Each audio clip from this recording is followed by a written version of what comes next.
Well, welcome everyone to National Trio Day. My name is Veronica Guadarrama. I'm the Director of Trio Student Support Services.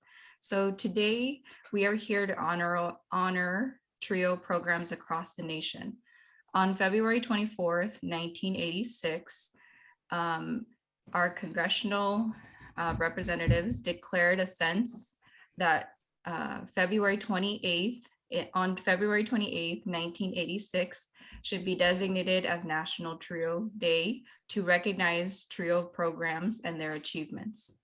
Trio emerged from an understanding that low-income and first-generation students need more than financial aid to overcome the systemic obstacles in the way of acquiring their college degree.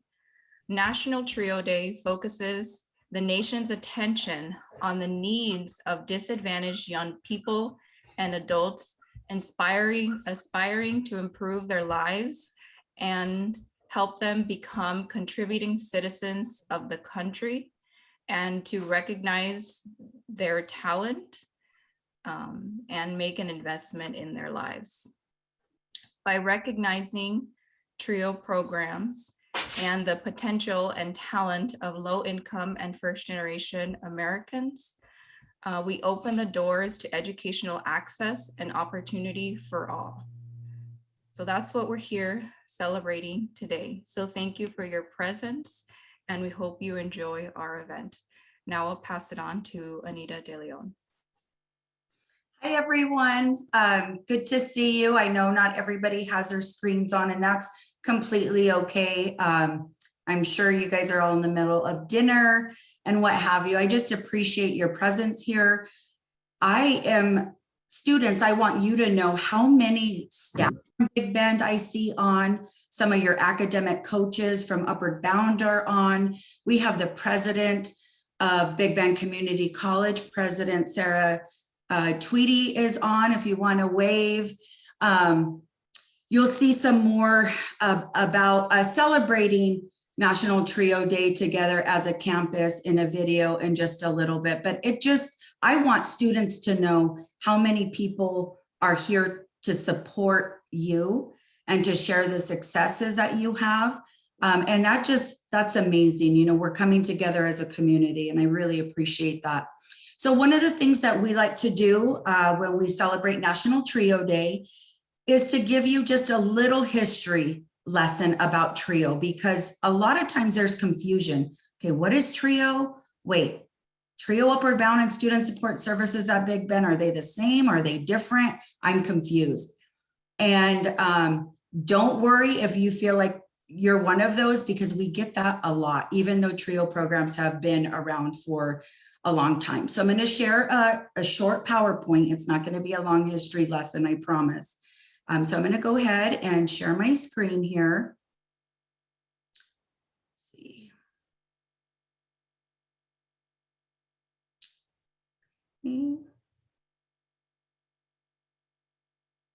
And I'm going to assume everybody can see the screen. Okay, I see some nods. Wonderful. So what is Trio? I sometimes get asked that when I wear something that says Trio on it. We'll get to more specifics on the next slide, but really Trio programs, they're a set of federally funded programs from the U.S. Department of Education. And the premise is, the mission is to help students prepare for college, enter college, and then complete a degree. You know, so it's not just good enough to prepare or to enter, but then drop out. We really want to see students complete the whole cycle. They're also referred as educational opportunity outreach programs. They motivate and support students that might come from low-income backgrounds and or students that come from first-generation backgrounds. And that just means that neither parent has a bachelor's degree. And they were the first national college access and retention programs ever developed. So these programs have been around for some time. As you can see, how did Trio even start? Well, I'm not sure how many of you know about President Lyndon Johnson, but during his time of service, he declared war on poverty. He just felt like and saw that there were many educational gaps, that the rich were getting richer and the poor were getting poorer. And there really wasn't that opportunity for people that didn't maybe come from their parents having an educational background or come from money. How were they supposed to succeed and get to the next level in their life? So it started with Upward Bound, believe it or not. So Upward Bound was a very first TRIO program that started in 1964. And then a year later, another TRIO program called Talent Search was started in 1965. And we don't have talent search programs in our area, but basically it's a program similar to Gear Up, where it serves middle school and high school students. It's not as one-on-one services like Upward Bound, but they still provide college information. And then the last program of the three was Student Support Services, and that was started in 1968. So within those 4 years, 4 programs were developed during this administration. And so instead of referring by their names, they coined these programs TRIO, because we all know TRIO stands for 3.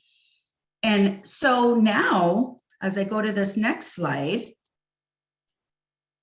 or at least I'm thinking I'm going to get to this next slide, you can see where the top 3 are Upward Bound, Talent Search, Student Support Services. But as you move along, more and more were developed.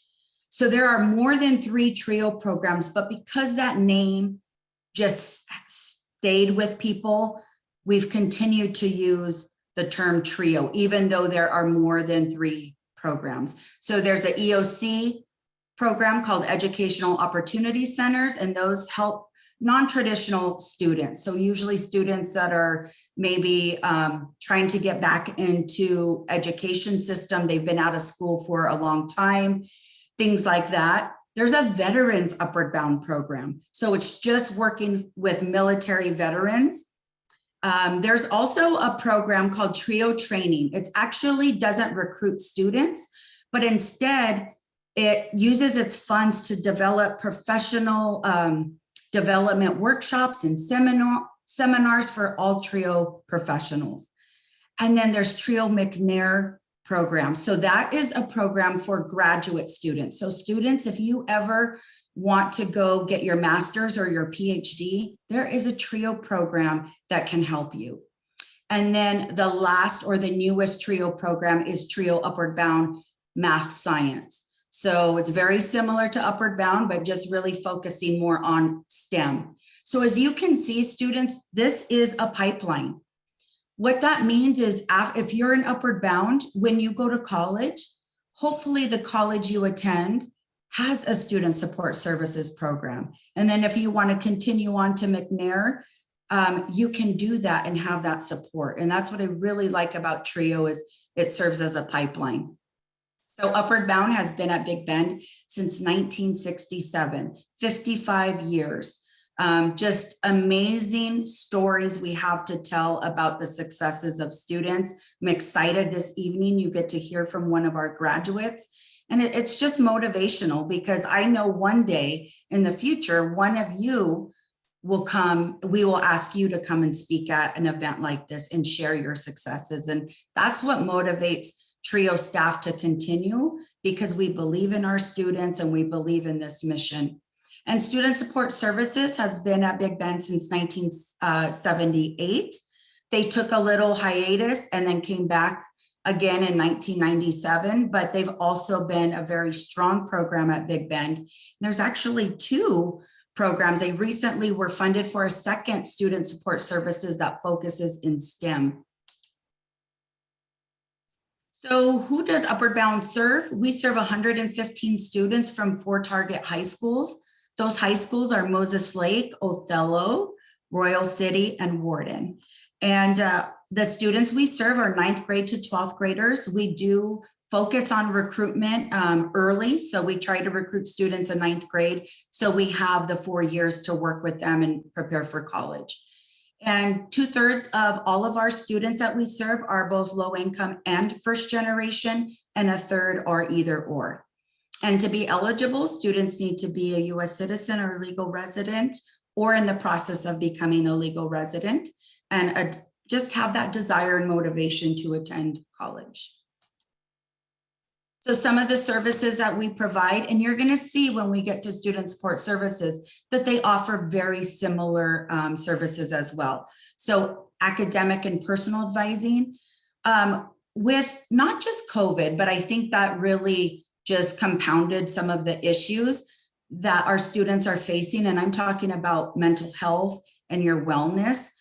Honestly, that has started to become the priority of this program, because if you're not in a good place mentally, it's really hard for you to achieve your educational and your academic goals. And so we know that college isn't going anywhere. We know that you can do it. But why I'm mentioning that is because we say academic and personal advising, we really care about you as individuals and how you're doing. And so I love that we can do that and provide resources and referrals if we need to. We help students figure out their career plans, like what would I be good at? What are majors? What are my options? And so really helping students in that area. We offer after-school tutoring and mentoring programs. One Saturday a month, we get together with all of our students and go visit colleges, have guest speakers, do community service, just a variety of activities. We provide SAT and ACT waivers, and also provide preparation for those exams. Students can earn stipends every month in our program based on participation. And then, of course, the main thing is helping students get to college through those applications, figuring out how they're going to pay for it through financial aid and scholarships. And we have a 6-week summer academy program that we hold on campus as well.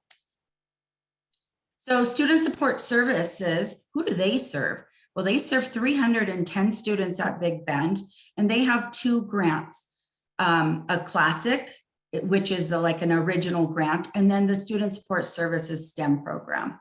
And just like us, they have to serve the 2/3 low income and first gen, and the same eligibility requirements essentially. And once again, like I had mentioned, you're going to see those services are very similar to Upward Bound.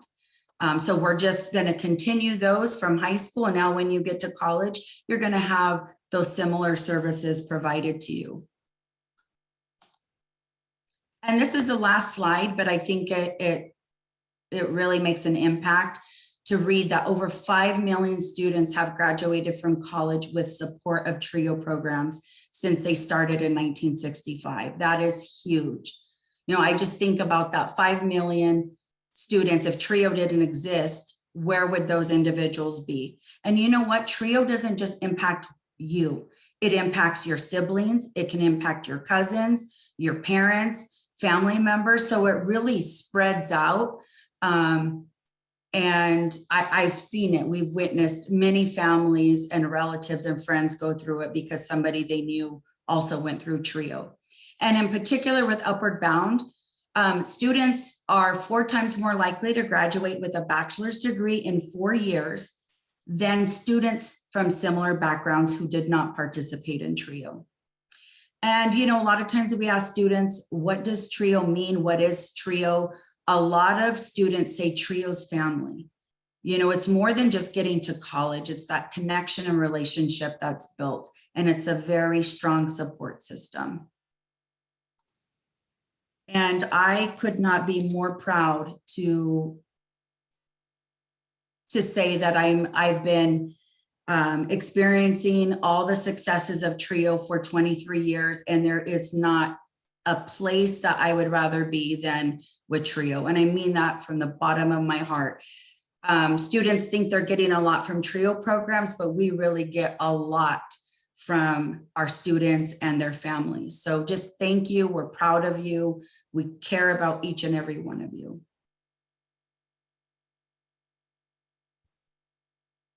So at this time, I'm going to go ahead and pass it to Veronica, and I'll go ahead and let you kind of talk about the next topic. Thank you, Anita. So as we sort of mentioned when we started, this event is about TRIO, the impact of TRIO, TRIO students, TRIO eligible students, equity and access. And one of the things, sorry, those are my dogs. They're saying hello as well. They're TRIO advocates, hashtag TRIO. So one of the things that I love about Big Bend is Big Bend's, that's how you do it. Is Big Bend's commitment to supporting its students and the level of commitment to being a bridge for supporting students and creating TRIO-like services across our campus. So and one of the biggest proponents of that is our institutional leader, our president, Sarah Thompson Tweedy. Say hello to all, Sarah. She's actually here with us today, smile and wave. So earlier today, Sarah made a commitment to TRIO programs by signing a TRIO proclamation. So we did actually record that, so there wouldn't be any bloopers today. So I'm going to go ahead and share my screen, and then we can watch that together. Please let me know if you guys have a problem with the audio as well.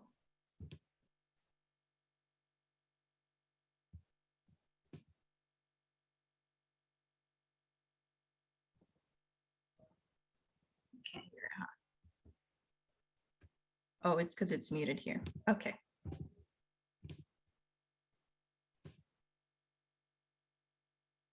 As you know, Big Bend employees recently endorsed new vision and mission statements. We cast a vision of ourselves to be our community's first choice to dream, learn, and succeed. Our mission is to serve as a bridge, stand as a leader, and support for success. Many of us live these words every day. Two programs at Big Bend that also demonstrate these high ideals are TRIO Upward Bound and TRIO Student Support Services. These federally funded, college-based educational opportunity outreach programs motivate and support students whose parents have not completed a bachelor's degree and their family's taxable income meets certain federal income guidelines. I'm the director of TRIO Upward Bound, Anita De Leon, and our team, Liz Murillo, Elsa Perneda, Sue Workman, and Erica Armengol, provide direct services to students from high school through activities like monthly Saturday prep, college field trips, advising, our summer academy that we hold here on Big Bend's campus, and scholarship writing support and more. TRIO Upward Bound serves 115 high school students from Moses Lake, Othello, Royal City, and Warden. Almost 50% of our Upward Bound high school seniors and juniors participate in Running Start here at Big Bend, and approximately 90% of its seniors attend college immediately after graduation each year. Big Bend began hosting TRIO Upward Bound 55 years ago in 1967. And our program right here at Big Bend is one of the longest running programs of its kind in the nation. I am incredibly proud that we serve as a bridge for our students. I am the director of TRIO Student Support Services at Big Bend Community College. My name is Veronica Guadarrama. We have served the college since 1997. That's 25 years. Our team, Cheryl Brishley, Jasmine Martinez, Mackenzie Nayola, and Elizabeth Valle, provide holistic academic support, financial literacy, a STEM peer mentoring program, and cultural events for 310 students. We also provide resources for our students' smooth transition to the next step of their educational or career pathway. One of our Transforming Lives nominees this year, Lee Dreyer, who is working on her associate transfer degree, have described TRIO as her lifeline. We fulfill the college's mission to support student success. What these programs demonstrate is that people can be successful even when the odds are against their success, with the right kind of encouragement and the right kind of support. That's why we are here. We shine the light for our students to find success for themselves. Because of that, they will change the trajectory for themselves, their families, and their communities. And this week, colleges like ours are honoring their TRIO programs by recognizing and hosting a National TRIO Day celebration. This recognition also includes a proclamation of our commitment to educational equity, access, and opportunity for all, regardless of racial or economic background. From henceforth, February 26th will be the day that the Big Bend community can observe National TRIO Day with ceremonies and activities that celebrate these life-changing programs. Take care of yourselves, those you love, and I'll see you around the bend. Oh, Happy National Trio Day!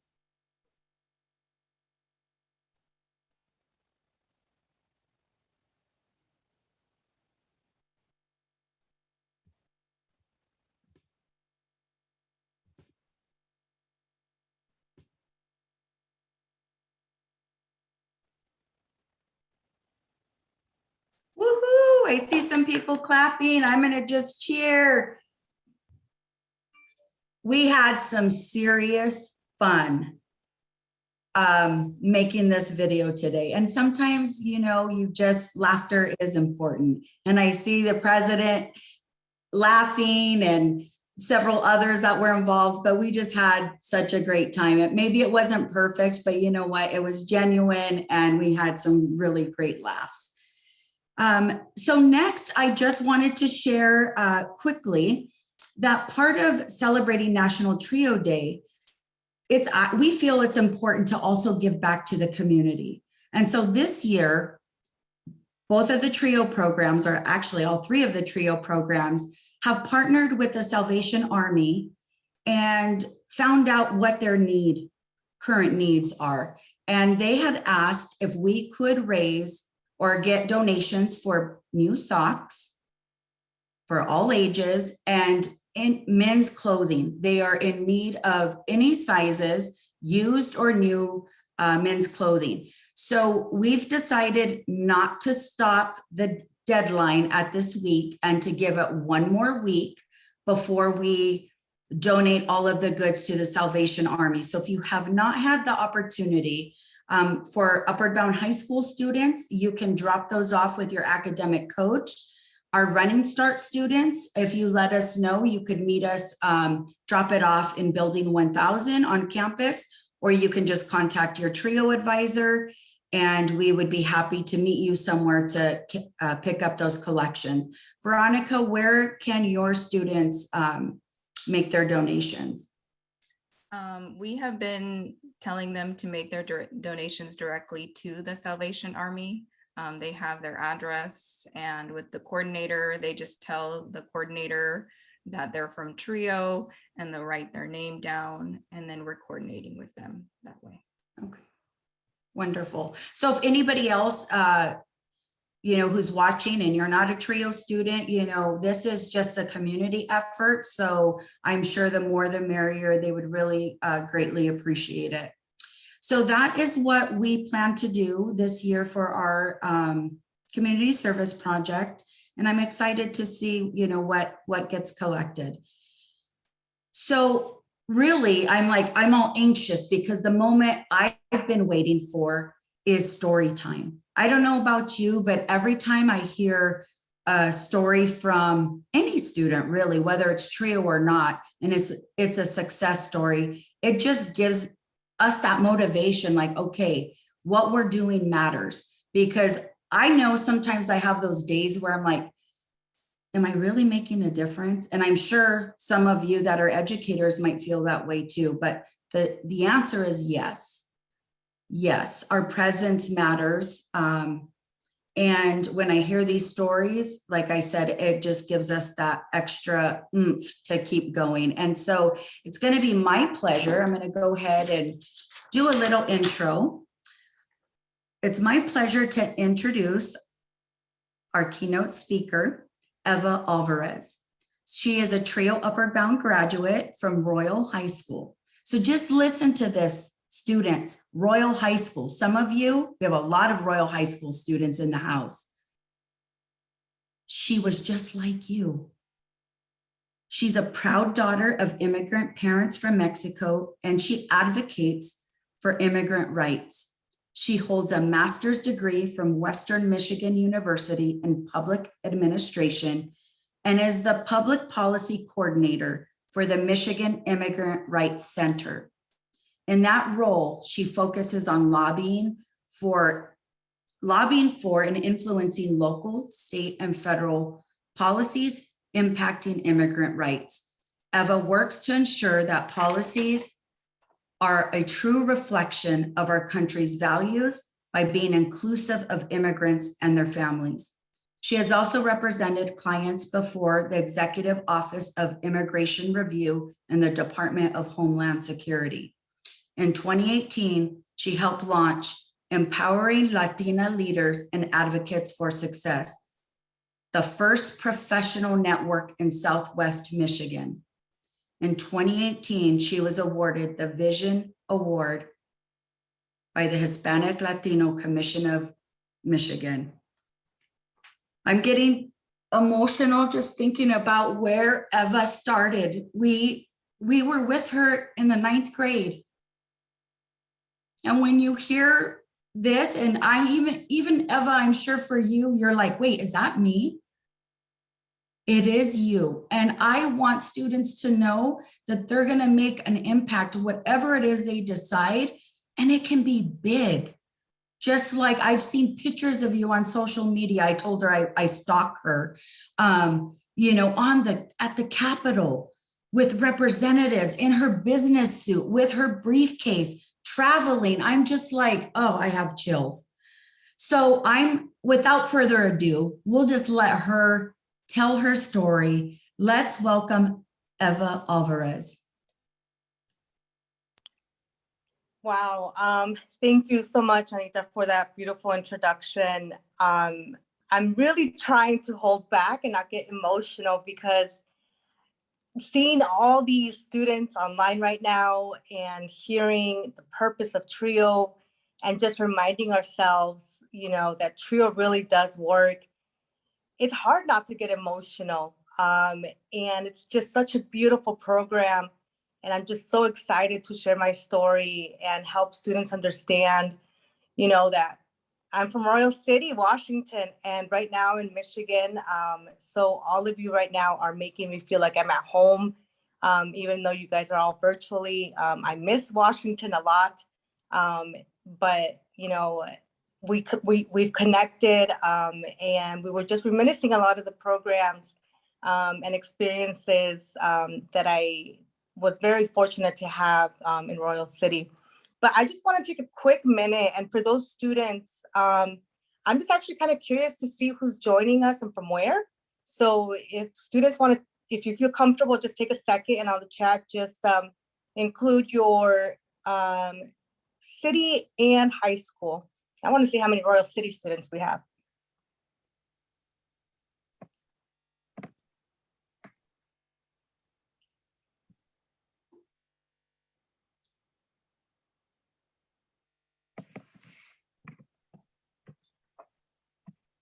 Wait, what's going on? I don't know, Carla. We have a lot of representation from Royal High School. Wow. Warden, okay. Moses Lake. Big Bend. All right. So for those of you who know me from Royal City and or surrounding areas, you're going to have the opportunity to get to know a little bit more about myself. But really, today I want to share my story of who I am, what I do and what drives my passion as I continue my professional journey. It's important to note that we all have a story, but overall, it's important to understand that we all have talent and a purpose in this world, which took me a few years to figure that out. But our voices, our talent and skills really, really do matter no matter where we're at. And each one of us was called to this world with a purpose. And I truly, genuinely do believe that. As it was mentioned, whatever career path we choose to take, there's a purpose for everyone, and there's something that everyone can excel in. When I was asked by Anita to be the speaker for today's event, obviously I did not hesitate to take the opportunity. As I mentioned, Anita and we spoke for over an hour, and we were just catching up again on these memories that I had when I was a TRIO student, which has been over 10 years. So if you do the math, you can probably figure out how old I am. I graduated in 2011. But really, I sat back this afternoon thinking of like what type of message and what kind of story I wanted to share with you all. And all I did was just smile, reflect on where I am in life at this moment, and remember all the good memories in high school. I mean, I have so many great memories. There was many different activities that I was involved in. Some of those were FFA, Future Farmers of America. And so many people will laugh at that because they're like, why is a Mexican joining FFA? But it was something that I enjoyed doing. We did a lot of soil judging, apple judging. I was part of the FCCLA program, the National Honor Society program. But overall, my main purpose was being a student that worked really hard in school. And I hit the books with such a strong passion for many different reasons. And during high school, I took on many different leadership opportunities. I became our class vice president during my junior year in high school. And these skills as a leader in my high school and in my community with the different type of activities that I did came very naturally to me. It was just something that I found a lot of passion in. And I really enjoyed seeing my friends and my peers counting on me for guidance and really looking up to me to take on some of these leadership roles. Some of the moments that just had me laughing about some of the leadership skills that I started practicing in high school kind of make me laugh. Sometimes in some of my classes, what I would do is daily speeches. I would get in front of the class and get everybody's attention and say, I have a speech to make today. And these speeches really had no substance, no purpose. But I just wanted to grab everyone's attention and make a speech in front of the class. And my teacher at the time, he would look at me, and as soon as he saw that, and as soon as he said, "Oh my goodness, here comes Eva," he would start rolling his eyes. And so he knew that Eva, they called me Eva the Diva. He was like, again, she's up to no good. Again, just getting up in front of the class and making her little speeches. And I would get up and I would just tell everyone again, I have a speech to make or an announcement to make. Some of my classmates would look at me, and some of them smiled. Some of them would just roll their eyes at me. Or some of them gave me that look of like, oh my goodness, here she comes again. And my speeches were just very simple. We're just like, I'm just wishing everybody a great day today, and that's it. So, they would just get a kick out of it to see that my speeches were very, again, with no substance. But what I enjoyed doing was just putting a smile on my peers and just taking my leadership and being able to just like stand up in front of my class and just know that I'm someone that they can trust, and, with the hopes that they saw me as, a good classmate and a leader within my peers. And, again, I have so many great memories in high school, but one of my favorite parts in school wasn't even necessarily the classes or the speeches or the many different extracurricular activities that I did. It was actually lunch. I really, really enjoyed lunch, and I would be sitting in my school cafeteria having lunch with some of my closest friends. This was something that we did every single day. Um, and I really enjoyed lunch because it was an opportunity for my friends and I to really just sit down and speak about things that were happening at the moment. Our boyfriends, algebra class, or that one teacher that, made us upset.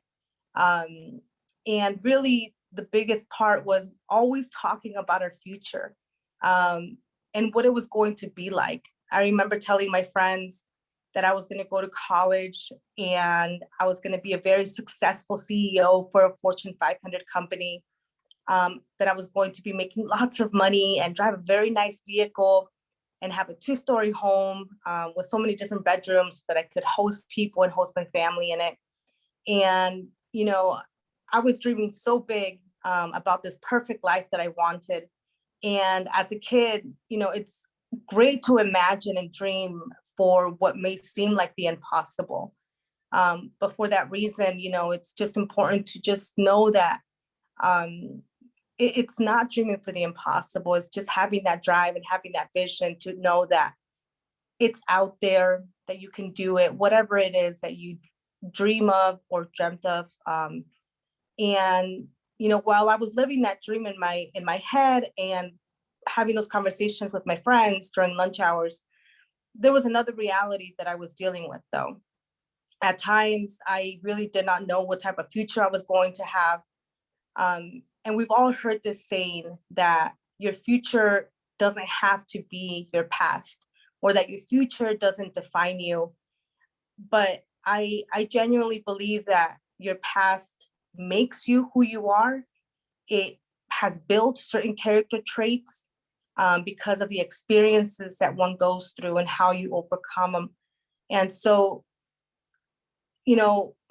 we all deal with different types of challenges in our life, whether they're internal, whether they're external. Because if we didn't, life would not be perfect. And at times I felt like I lived in a non-reality, because to some extent I almost kind of, hated my reality, because I never really had the opportunity to enjoy my life as a kid, as a student. I had to learn to grow up very quickly, and that was not necessarily by choice. But it was mostly because I was constantly on survival mode. And, this really opened up my eyes to just, again, losing that sense of childhood, losing that sense of being a student. My mom and my father, they gave birth to 7 children. My father gave birth to a total of 13. So I have many, many different brothers and sisters. And when I was in 4th grade, we purchased our own first home in Royal City. And it was a nice, decent little 3-bedroom home with 2 bathrooms. And having a home in America is part of living the American dream. And that dream, though, came with a price. And we had 9 people living under the same roof, my 7 siblings and I, and my mother and my father. But both my parents at the time were seasonal farm workers, and that's the type of work that they did. In Royal City, opportunities for individuals who are first generation immigrants is very limited to the type of work that they can do unless they have an education. So they worked thinning apple trees, picking cherries, and bouncing around different factories, just really chasing the harvest and chasing the job opportunities. But because most of these jobs, again, are seasonal, especially within our culture, it's very normal and very expected to step up to the plate, and take on certain responsibilities. So myself, my older brother, and my younger sister, we had to start working at a young age to help make ends meet. And I myself started working at the age of 12. And that's what I mean by, I feel like I was almost never really had the opportunity to be a kid or a student. I was very young, and in my experience, I felt like I was innocent. And at that time, I wasn't even in high school yet. I was still in middle school. And this is when reality really hit me. And I would hate the responsibilities that I had to carry at that age. At the age of 12, I was literally changing diapers for my younger sisters while my mother worked the night shift. I was cooking and trying to feed my siblings on a daily basis, and really feeling to some extent a little slaved away during my summers because I never had any. I never really had summers that I enjoyed. My summers were spent making $100 to help support my family, while I had other friends who were visiting Lake Chelan, taking summer courses to get, ahead in school, or just simply being home and being able to enjoy the summers, and do summer events. And I, on the other hand, I was waking up at 5 in the morning, 6 to 7 days a week. And I clearly remember, if anybody has done this type of work or has, family and or friends who do this type of work at 5 in the morning, when you're walking through these orchard tree lanes, the grass is so wet. And so what I would have to do at 5 in the morning, I would just wrap, plastic bags around my shoes to really avoid all that water coming into my shoes. You didn't want to start a 10-hour, 12-hour shift with wet shoes at 5 in the morning. And so I would enter the orchard trees, the orchard lanes of the apple trees that had to be picked or thinned during the summer times. And at the time I was 130 pounds. And so I was kind of tiny. And so, thinning and or picking cherries or apples, it's a lot of work and a lot of lifting. Going up and down those ladders can be up sometimes 12 feet ladders, and carrying 40 to 50 pounds of that fruit. It can take a toll on your shoulders, on your back. And sometimes, I would just take a minute to just look up at the apple trees and just wonder, how many apples do I have to pick until I can earn the minimum wage for the day? And I would do my calculations and that would kind of get me through the day. Or how many apples can I get down this time? Because the more apples that you picked and put them inside the basket, the faster you'd be able to fill an apple bin, and the faster you can essentially go home after you feel like you've made enough for the day.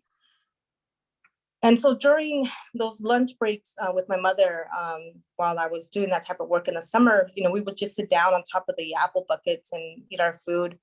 Our food was always carried in thermos to try to keep it as warm as possible. When you're out in the fields, you have no microwave, you have no lunch break, you have no bottled water, you barely have restrooms or porta potties that sometimes are clean, sometimes are not.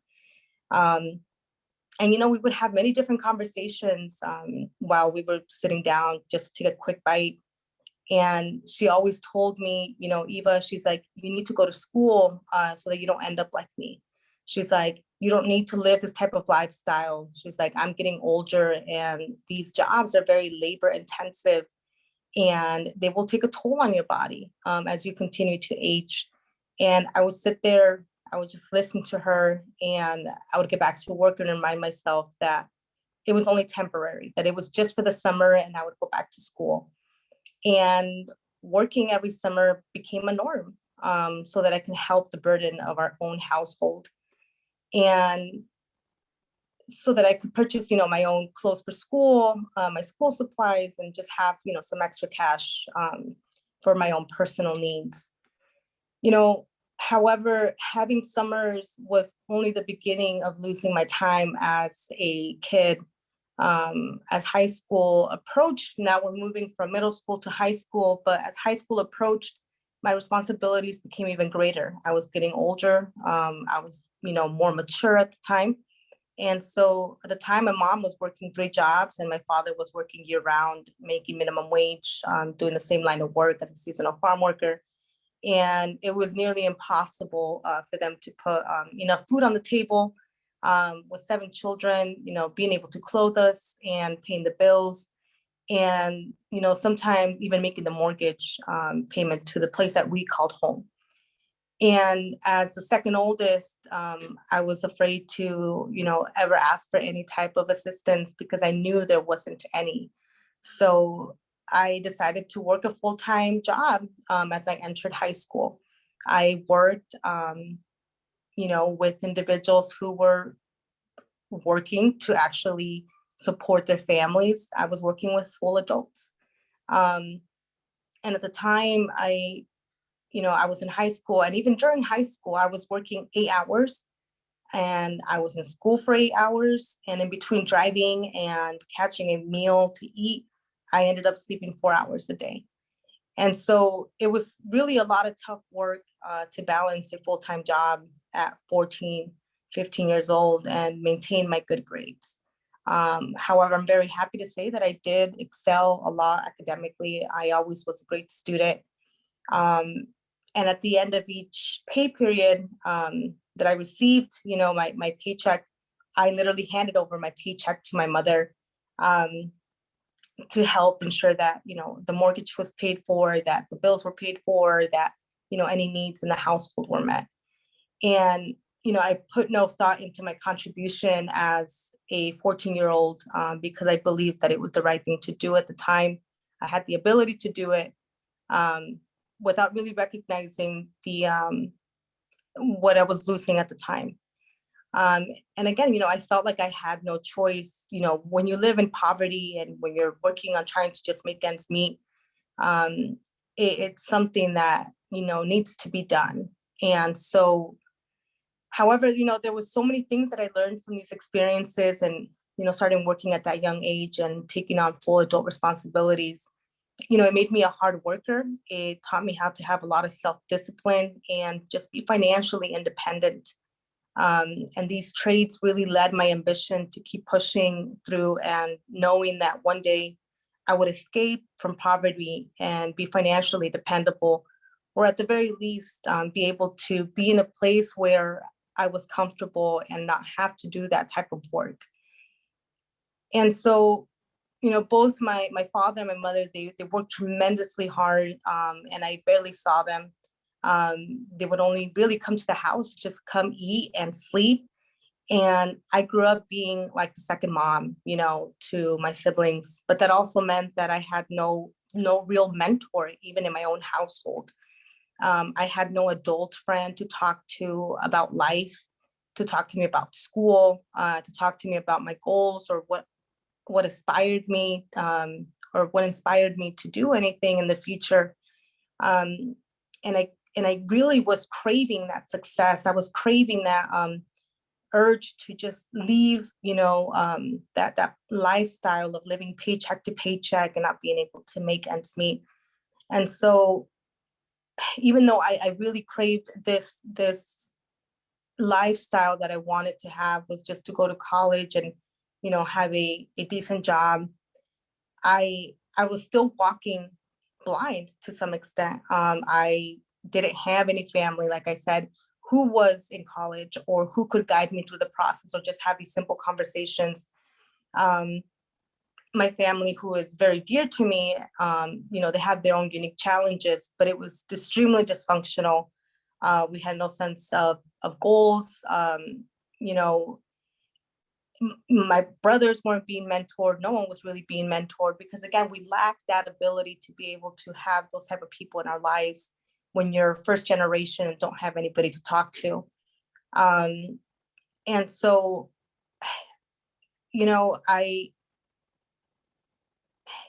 there was so many different situations and circumstances that would have allowed me not to keep this mentality of craving that success.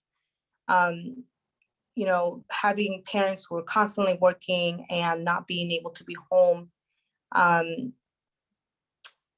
It was, my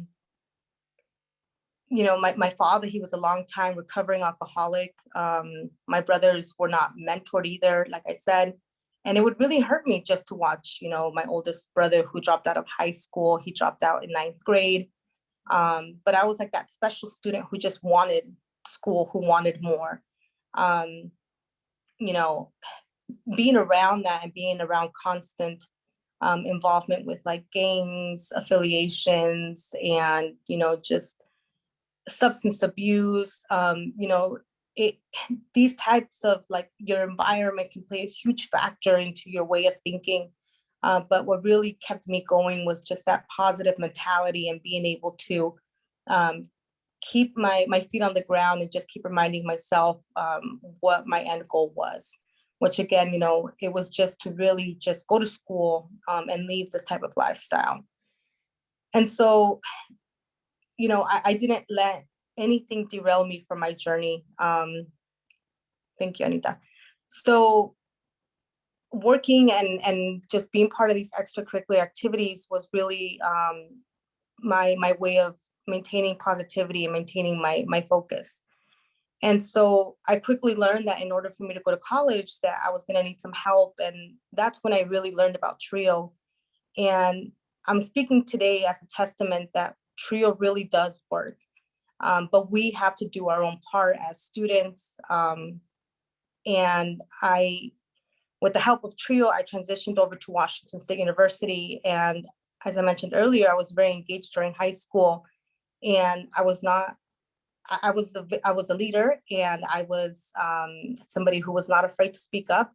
But as soon as I went to WSU, I kind of shut down. I went from, a small school, 400 students, to a school of 26,000 students. And it really shut me down, and it made me question a lot of my leadership roles. It made me question a lot about my ability to be able to continue to do the same things I was doing. And so I would, and you became a minority in Royal City, the Latinx community is the majority. And so really, I really focused on just trying to make sure that I continue to remain reminded of my talents and my abilities to be able to be that leader that I once was. And so I did. And after learning a hard lesson that, it's important to continue to remain focused and to continue to remind yourselves of the purpose. My dedication really led me to graduating and being accepted to 2 different internships during college that really changed my life and has helped me change the lives of many different individuals that I work with now. I was working with our members of Congress in our nation's capital and our state representatives in Olympia. And I advocated with members of Congress on the importance of protecting farm workers and their families. And that's when I really learned the power of my own voice. And I remember the days that my mother and father worked up and down all those apple trees and cherry trees. And that's what really inspired me, was going back to my roots and just remembering who I was advocating for and why. So, again, the power of our own voice is very crucial and important to remember.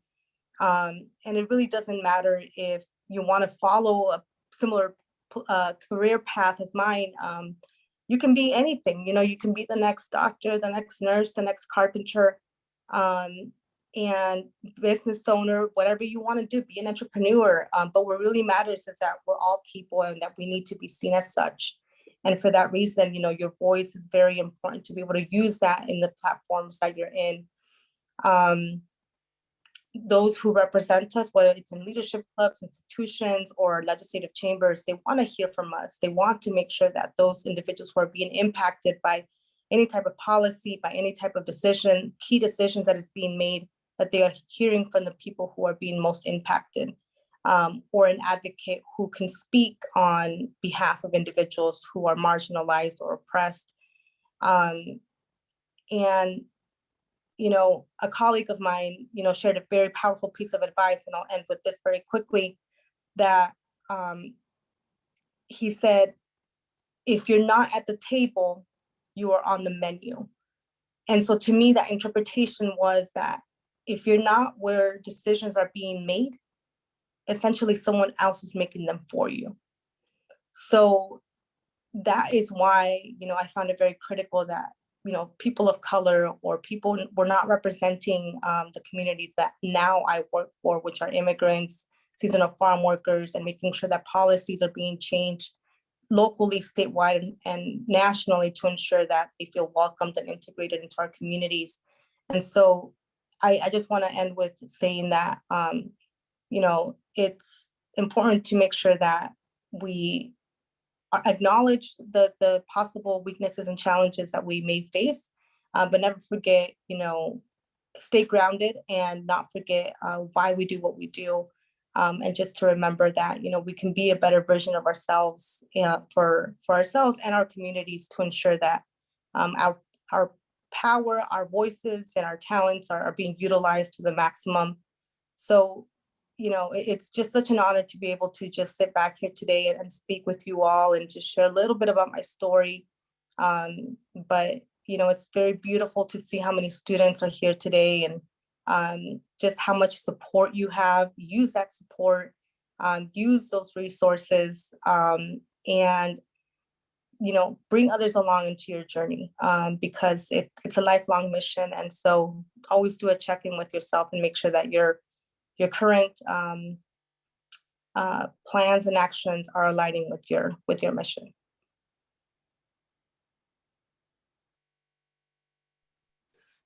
Thank you so, so much. I know in our conversation you had, we could sit here and talk for 2 more hours about your story and all the details. I know you wanted to share with students, but we're running out of time. Your experience attending summer academies, when you had the opportunity, and the individual one-on-one help that you received from Sue, and all of that.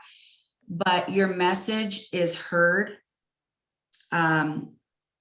You're seen. All of our students are seen, but it's important that you shared where you came from and where you're at now, that it's possible.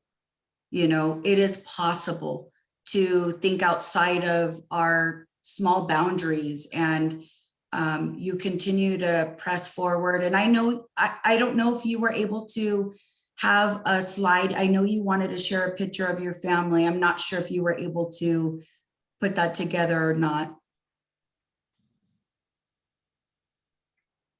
I was not, but the pictures that I wanted to share were just pictures of my father, just working in the orchards back in the 1800s. So just again, remembering our roots, and remembering that it doesn't really matter, where we start, but rather where we finish, and making sure that we're utilizing our resources, our connections, and our TRIO family more than anything, to make sure that they can join us in our personal journeys to end up where we want to be.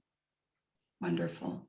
Thank you so, so much. We are at 7:30. We'll go ahead and see if there's any pressing questions before we end this event. So any questions? And if you feel more comfortable, you can also ask a question in the chat. You see lots of thank yous out there, and an inspirational message. Ava? Yes. I want to tell you how proud I am of you, and how far you've gone, and you've always been driven since day one. It's amazing to see the transition that you've gone through.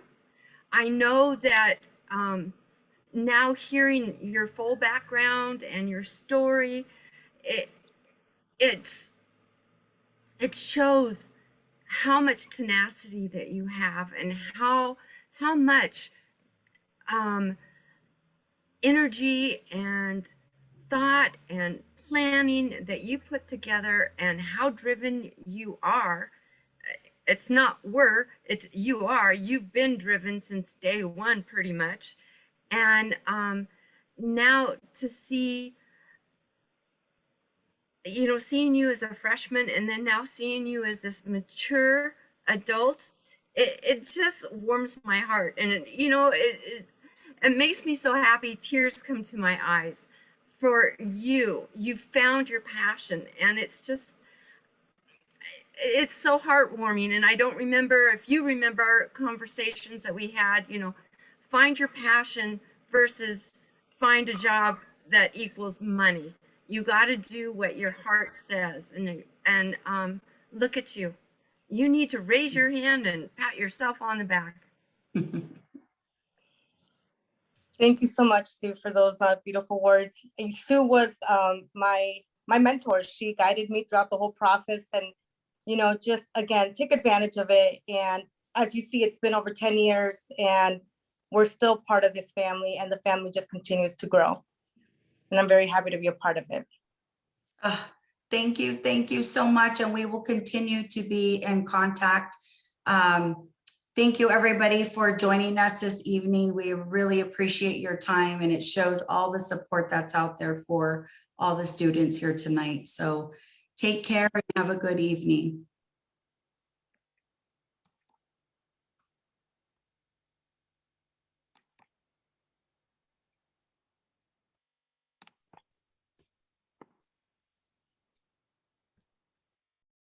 Eva, I don't know if you saw that, but Good question. oh, did she go? Did she leave?